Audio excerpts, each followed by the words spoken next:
Vamos continuar analisando o vídeo do pastor Nicodemos. Agora ele vai falar sobre um tema bastante importante. Católicos são continuistas com relação à revelação.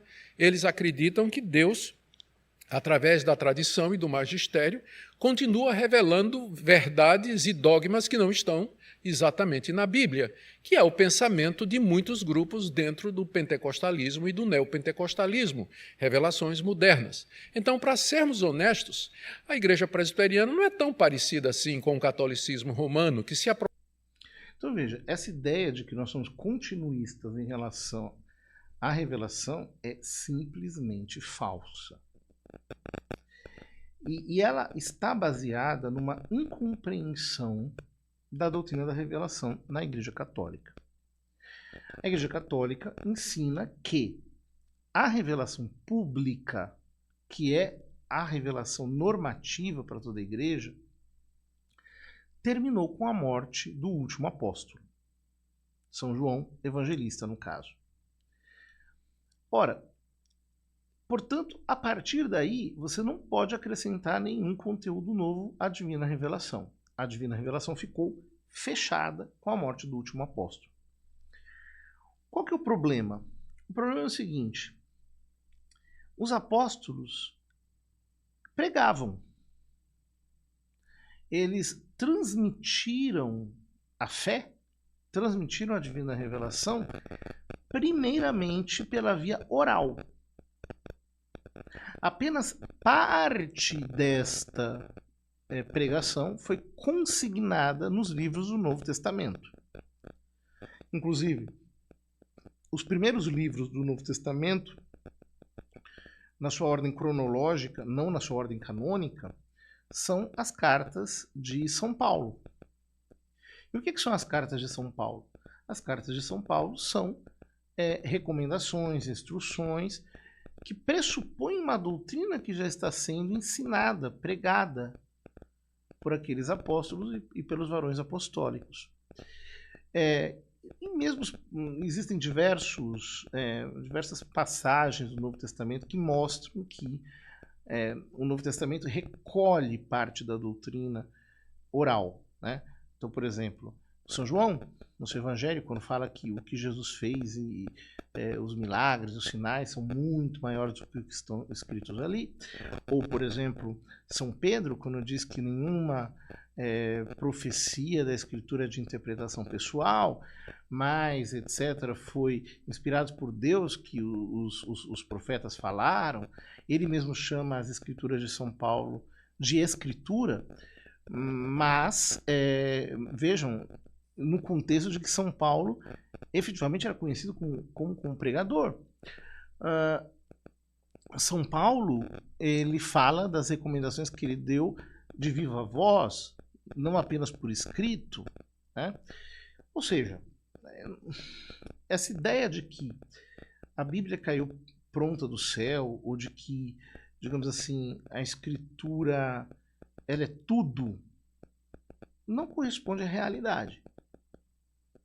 Os apóstolos efetivamente ensinaram coisas que antecedem a parte que foi consignada por escrito e que transcendem a parte que foi consignada por escrito. E nós vemos isso na doutrina que se segue. Então, veja, os protestantes nesse sentido também concordam conosco, na verdade. Por exemplo, a doutrina da Trindade, ela não está expressa no Novo Testamento de maneira clara, de maneira acabada. A doutrina, por exemplo, sobre a divindade de Cristo, ela está implícita. É verdade que existem versículos do Novo Testamento que nos fazem entender isso, mas só o Novo Testamento em si, ele não é autoexplicativo. Existem cristãos que não acreditam, por exemplo, na Trindade. São uma minoria, mas existem os unicistas. Assim como existem cristãos que não acreditam, por exemplo,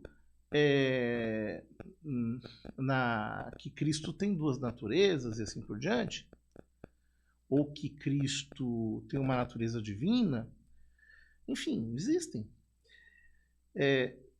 Poderíamos aqui discutir se são cristãos mesmo ou não, mas tudo bem. O que eu quero dizer aqui é que a Escritura em si mesma, mesmo o Novo Testamento, ele demanda uma interpretação maior.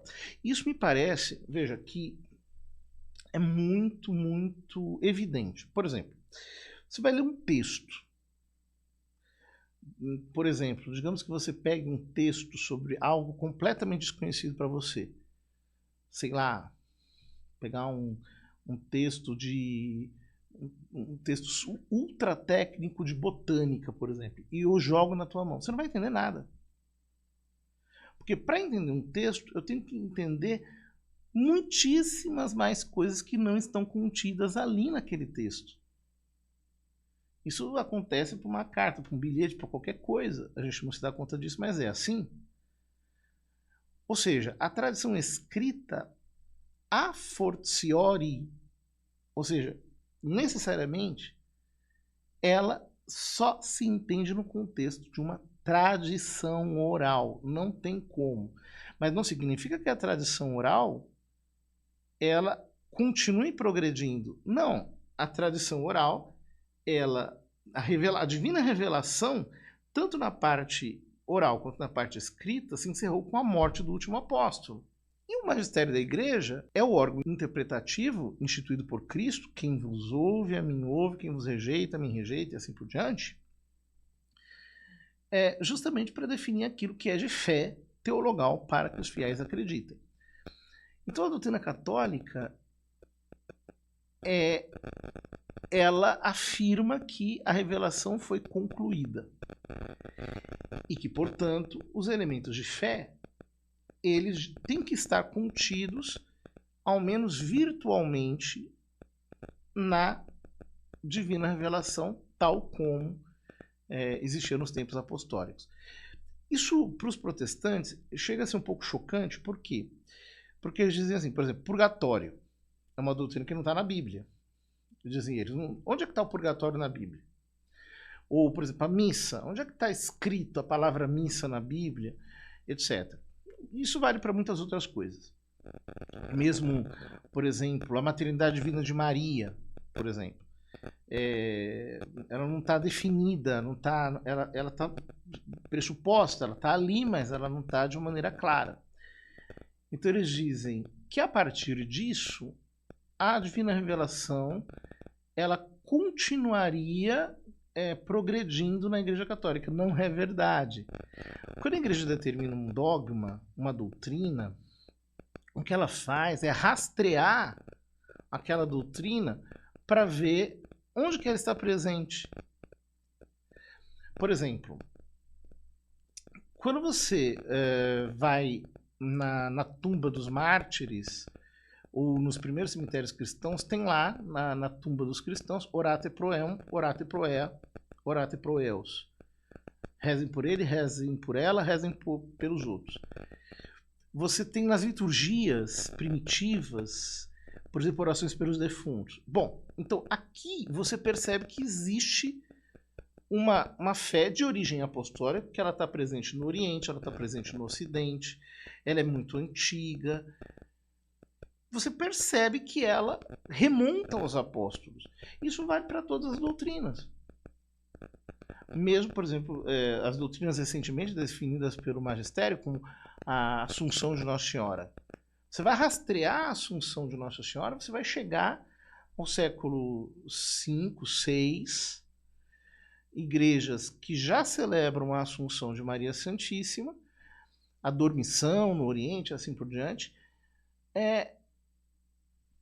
em diversos polos, em distâncias geográficas imensas. Então, necessariamente, essas doutrinas, elas remontam à divina revelação.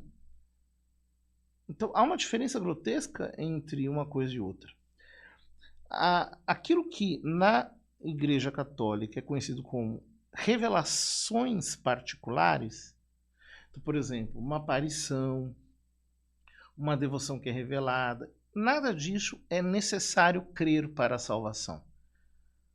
É a diferença entre a fé teologal e a fé humana. A fé teologal é a fé que eu deposito em Deus, naquilo que ele revelou na revelação pública.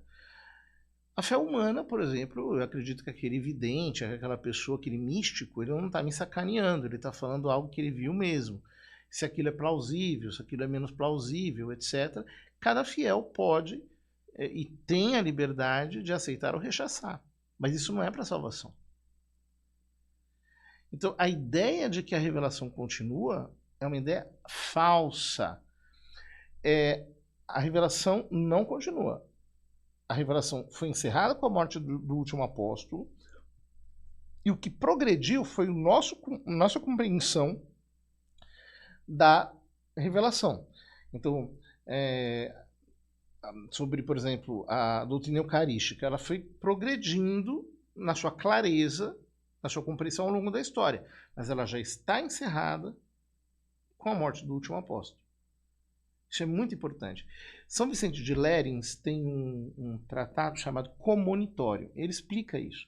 Você pega uma criancinha recém-nascida e depois você compara essa criancinha com ela mesma adulta. Você fala, nossa, que diferença tremenda. Mas é a mesma criança.